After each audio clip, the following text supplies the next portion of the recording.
बात करूँगा लगभग 5000 से ऊपर का प्रमोशंस का, जहाँ लगभग 2000 के करीब अपॉइंटमेंट्स का। 2300 से सर, मैं इसीलिए लगभग मैं बोल रहा हूँ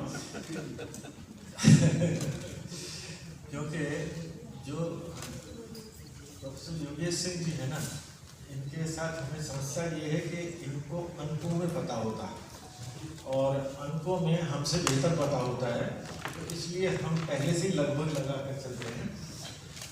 तो जहाँ 1200 के लगभग जो है हमारे टीचिंग स्टाफ और MACP में या इस तरीके के इनोवेशन और वैल्यू एडिशन वर्क्स का 30 करोड़ से ऊपर का लगभग, और इसी तरीके से सेंटिनरी चांस का हुआ तो उसमें वो स्पेशल डिग्री का लोगों को जो अपीयर होने का चांस मिला।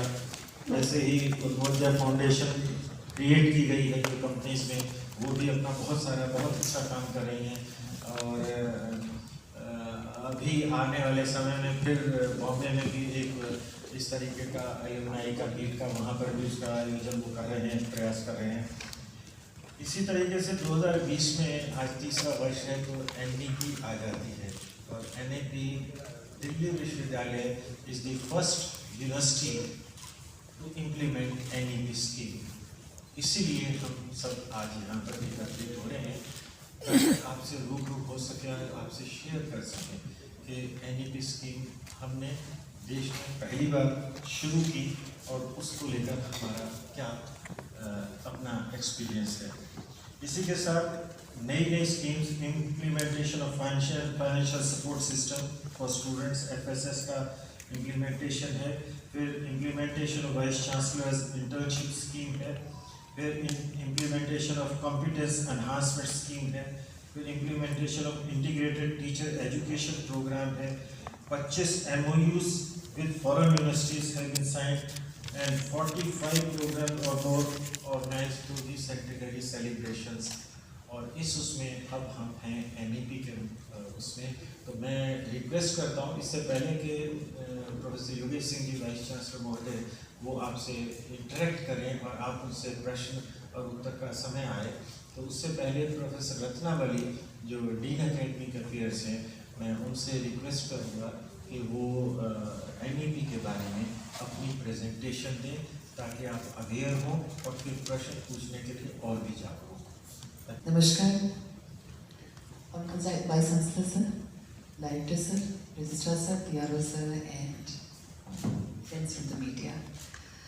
It's indeed a very momentous occasion because NEP 2020, which is meant to overhaul the education system in India, right from preschool to PhD level, has now is now about to celebrate, I would say, the 3rd anniversary because it was launched in 2020, July 29th.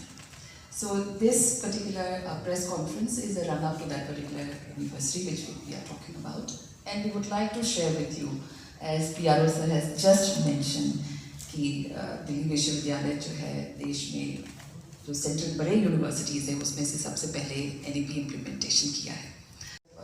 बात करते हैं, सबसे पहले ये बहुत important है समझना कि इसको कैसे उतारना है ग्राउंड लेवल पे, क्योंकि 66 पेज का पॉलिसी है, अगर उसमें बहुत सारी आइडियल्स है जो हर एजुकेशन सिस्टम अचीव करना चाहिए, और उसको कैसे डिलीवरेबल्स में ग्राउंड लेवल पे लेके आए, that was very challenging because of the fact that there was no model available at the time when we started.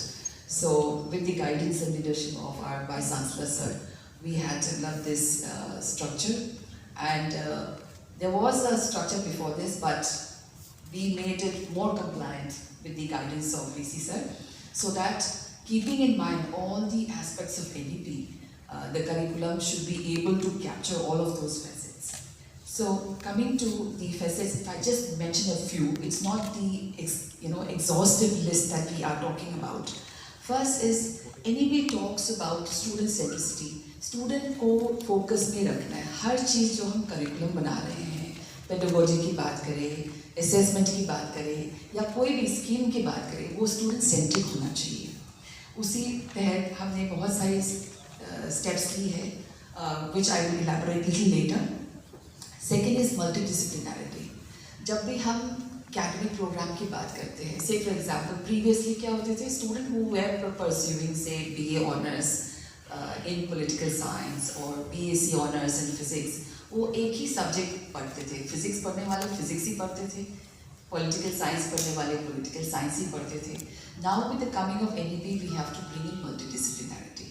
इसी के लिए हमने क्या किया है स्ट्रक्चर में, see every student who is studying any course discipline other than the core, a student has to opt to study some other discipline courses. So 4 of the courses are compulsory, बाकी जो है 10 है in total. So our maximum is 10 and out of that 4 is compulsory. So if a student wishes to minor in that particular discipline, say for example if a student is pursuing BSc honors in physics and he or she wishes to minor in say management, so he has to pick up to get management as a minor.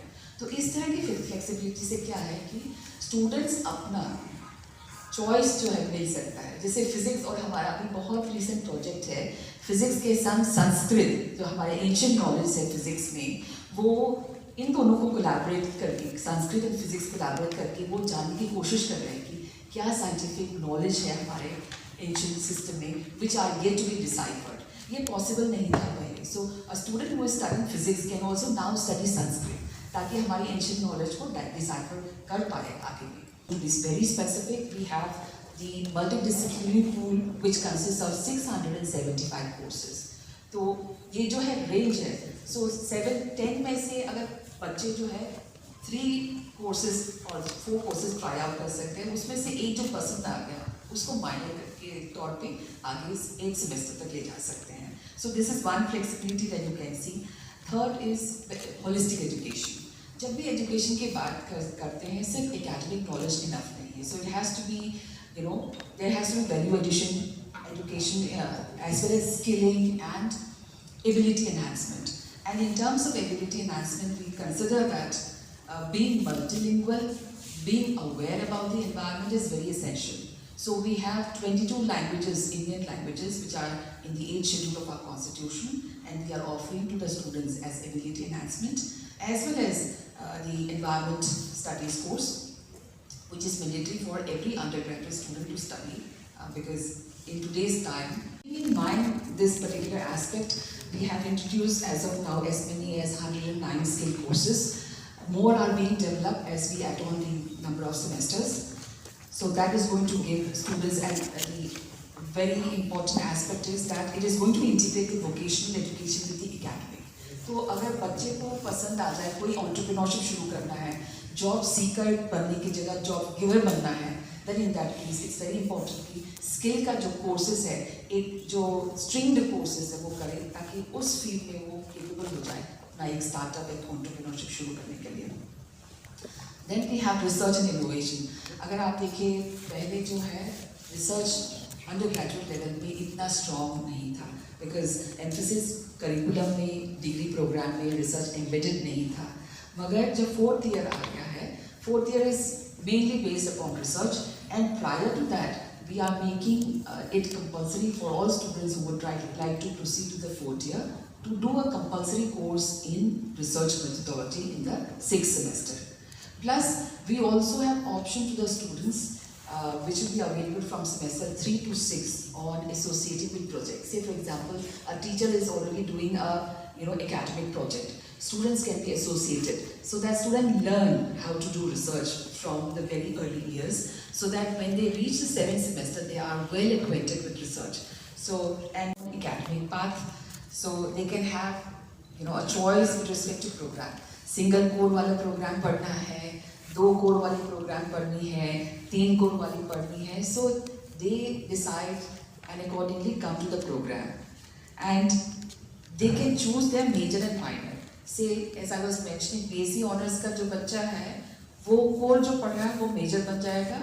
जो generic electives multidisciplinary के तौर पे जो 7 papers पढ़ेंगे, that will make a minor discipline. So जो भी पसंद आएगा, सो student will be able to pick it up.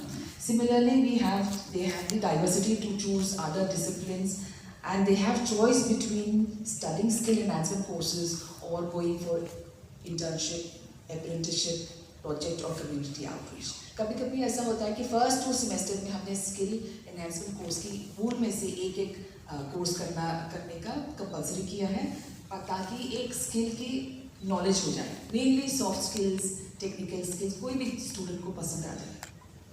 अब थर्ड सेमेस्टर में आने के बाद, as we all know, NEP talks about multiple entry and exit. हर इवन सेमेस्टर के बाद, मतलब by the end of each year, first year के बाद, सेकेंड ईयर के बाद, थर्ड ईयर के बाद, student can exit. They can also enter, so which we call as multiple entry and exit. अगर स्टूडेंट ने सेकेंड ईयर के बाद एग्जिट करना है with a diploma, then in that case, students should have the skill so that he or she becomes employable once he or she is outside the system.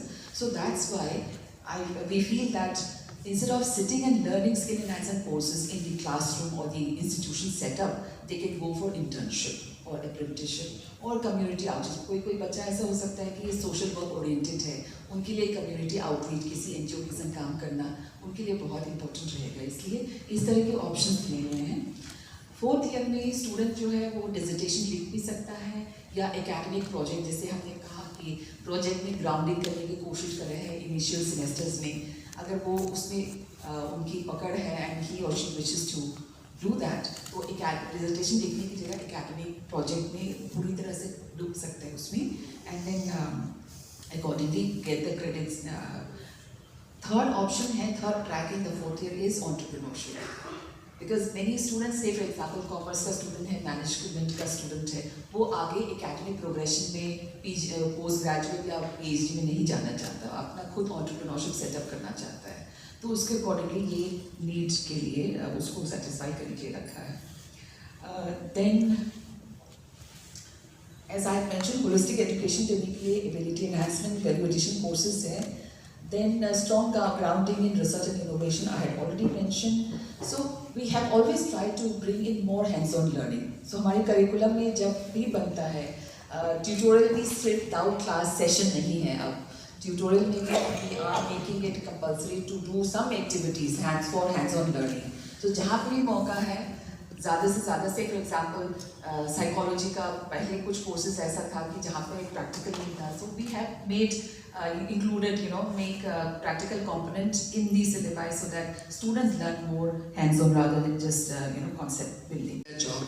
उसके बाद वो वापस फिर आ सकते हैं because as per the multiple entry exit, student of our university who exit and comes back to the system, means re-enter into the system, they will be coming back without requirement of taking entrance examination. For lateral entry from other university, they have to take an entrance exam and the seats will be decided as per the available infrastructure and other factors, say for example student teacher ratio and so on. Institution, they don't recognize 3-year degree program. So now it is easy for us to, for our students to go to the foreign university for higher studies. Number one is that. Second is that we are, as sir has mentioned, we have signed MOU with many foreign universities. And we are trying to, develop as soon as possible the, modalities for starting.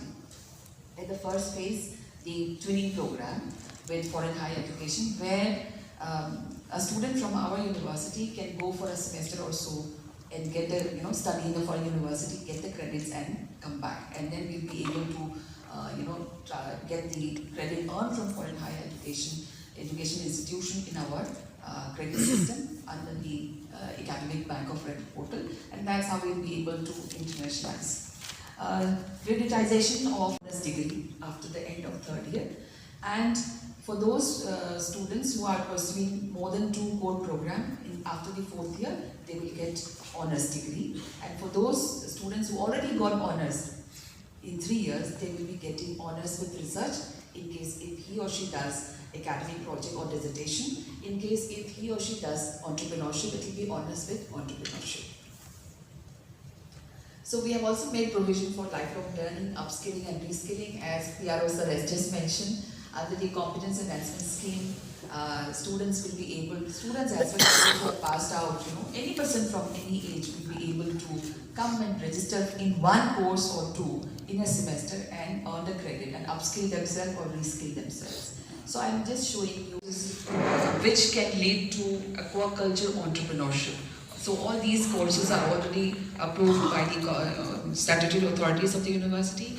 These are, you can see, skill enhancement courses which can lead to, say, bakery or food industry, entrepreneurship. Just as we have the undergraduate structure, we shall be coming up very soon with the PG structure. Third thing is, as I mentioned, we need to, come up with the modalities for starting training program. Later on, after this successful implementation of the training, we can think about dual and joint degree programs with the foreign higher education institutions. Good morning. सबसे पहले तो NEP 2020 में आई थी, राष्ट्रीय शिक्षा नीति। आज उसको 28 तारीख को आई थी, तो 29 तारीख को उसके 3 साल पूरे हो जाएंगे। तो 29 जुलाई को भारत की सरकार एक कार्यक्रम भी कर रही है, राष्ट्रीय शिक्षा समागम, और प्रगति मैदान में एक एग्जीबिशन भी होगी जिसमें कि दिल्ली विश्वविद्यालय का भी एक स्टॉल होगा। तो 3 साल की जो जर्नी है, जब नेशनल एजुकेशन पॉलिसी आई, पॉलिसी आने के बाद में रूल्स रेगुलेशंस बने और दिल्ली यूनिवर्सिटी ने उसमें एक लीड ली और हमारे पास कुछ सक्सेस स्टोरीज उसमें आने लगी हैं। अभी जब प्रोफेसर रत्नामणि ने बहुत अच्छा बताया कि कोई मेजर फिजिक्स में कर रहा है और माइनर संस्कृत में करे। मेरे पास ना कुछ दिन पहले एक प्रोफेसर आए इलेक्ट्रॉनिक्स इंजीनियरिंग के, बहुत पुराने प्रोफेसर हैं। उनके पास कोई मैन्युस्क्रिप्ट थी और संस्कृत में लिखी हुई। उन्होंने कहा इसमें कोई न्यूक्लियर फिजिक्स का कोई बहुत अच्छे कॉन्सेप्ट्स हैं, लेकिन न्यूक्लियर फिजिक्स के जो लोग हैं वो उसको समझ ही नहीं पा रहे हैं, वो संस्कृत में है और संस्कृत भी पुराने टाइप की संस्कृत है। तो हमने सोचा कि इसमें कुछ संस्कृत के लोगों को मिलाते हैं। संस्कृत के लोगों और उनकी कुछ मीटिंग्स कराई और एक ग्रुप बनाया, उसको कुछ फंड भी किया कि इसको समझो इसमें लिखा क्या है। शायद कोई काम की बात हो, शायद बिल्कुल भी काम की बात ना हो। अभी क्या हो रहा है, संस्कृत वाले और फिजिक्स वालों की वोकैबुलरी भी बिल्कुल अलग है, वो समझ ही नहीं पा रहे हैं। तो वो एक डिफिकल्ट फेज होता है। पर अगर एजुकेशन में हम इसको इनकलकेट करें कि किसी ने फिजिक्स में मेजर किया और माइनर संस्कृत में कर लिया, तो उसको संस्कृत भी आती है थोड़ी थोड़ी और फिजिक्स भी आती है उसको, तो वैसे लोग बहुत सारे उपयोगी हो सकते हैं। तो वो जो फ्लेक्सिबिलिटी की बात प्रोफेसर रत्नामणि ने करी, ये एक बहुत अच्छा एग्जाम्पल है जो अभी भी हमारे पास आया और हम उसको इम्प्लीमेंट करने की कोशिश कर रहे हैं। एक और बात है कि NEP के फॉर्मेट और रेगुलेशंस, उस पर तो काफी काम हो गया 3 साल के अंदर, और अभी सेकेंड ईयर के एडमिशन भी उसके बेसिस पर हो जाएंगे। वो हमारा लेवल 1 अचीवमेंट है। लेवल 2 पे हमें बहुत आगे करना है, जो कि उससे NEP और हमसे अपेक्षाएं रखती है, राष्ट्रीय शिक्षा नीति रखती है। अभी जैसे कॉम्पिटेंसी एनहांसमेंट स्कीम हमने खोली, तो आपको जानकर बहुत खुशी होगी कि कॉम्पिटेंसी एनहांसमेंट मीन जो अपस्किलिंग की बात की है कि कोई भी सिटीजन अगर पढ़ना चाहता है यूनिवर्सिटी में, 1 कोर्स 2 कोर्स में एडमिशन लेना चाहता है तो वो ले सकता है। अभी हमने 2-3 दिन पहले ही खोली है स्कीम और अच्छा रिस्पांस है और काफ़ी सारे सीनियर सिटीजन्स का रिस्पांस है हमारे पास में कि हम लोग कुछ और नया सीखना चाहते हैं, कुछ करना चाहते हैं। तो उन्होंने रजिस्ट्रेशन शुरू किया है। एग्जैक्ट नंबर हम आपसे शेयर करेंगे, अभी तो 2 ही दिन हुए हैं, तो करीब रजिस्ट्रेशन 40-50 लोगों ने कर लिया है इसमें अलग अलग कोर्सेज में। तो ये एक नई परंपरा भारत में शुरू होगी।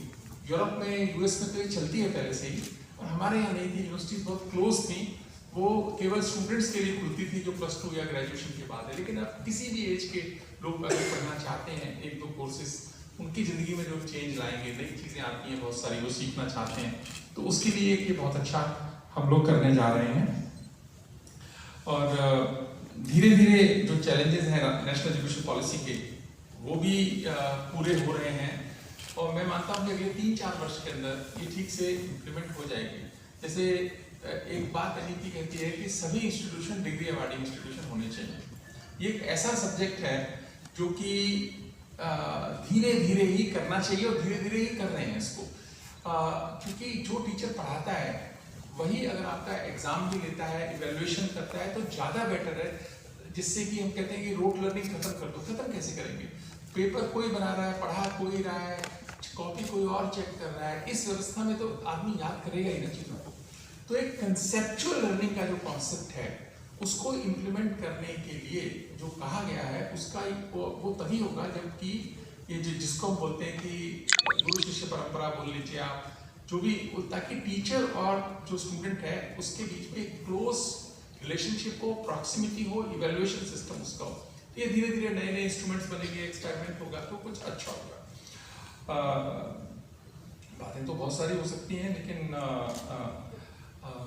मुझे ऐसा लगता है कि 3 साल हो रहे हैं तो भारत की सरकार भी इसको सेलिब्रेट कर रही है, दिल्ली विश्वविद्यालय भी इसको सेलिब्रेट कर रहा है। उसके लिए आप सबको और हम सबको बहुत बहुत बधाई इसके लिए। We will run both programs, 2 years as well as 1 year. Reason is there may be a student who has done graduation from somewhere and he wants to join Delhi University for a 2-year program. So after 3 years of degree, those who are coming, they will get admission in 2-year program. But those who are coming after 4 years, they will get admission in 1-year program.